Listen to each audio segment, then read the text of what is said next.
Hi, hello!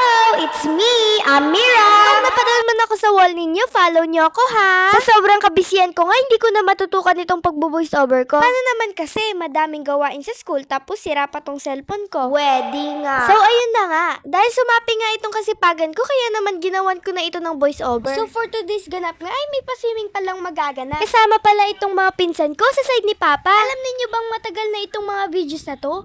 At ngayon ko nga lang naisipang gawan ng voice over. Ayan nga pala ang mga pinsan ko sa father's side. Sa sobrang excited nga nila, maaga pa lang nakagayak na. Girl Scout yarn! At pagkatapos ay isa-isa na rin kaming umakyat para naman makaalis na. Malayo-layo pa kasi ang pupuntahan namin. Tapos eto na, lalarga na kami.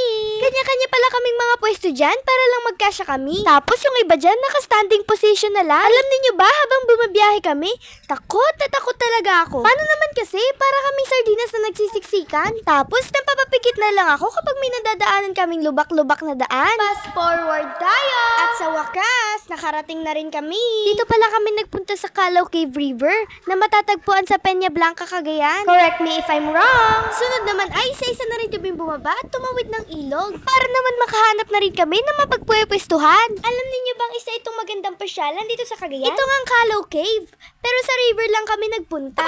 Low budget yarn! Sa mga oras na yan, tinatayo na nila yung tent para naman may masilungan na kami. Tapos yung mga lola at tita ko naman dyan, inagdala naman sila sa pagluluto. Ganyan pala kami karami, halos pang isang batalyon. Tapos kami namang mga bata ay lumusong na sa ilog.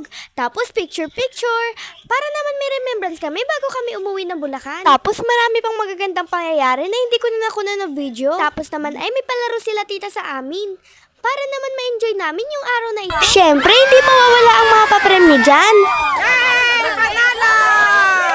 Yun lang, hanggang sa muli. Paalam!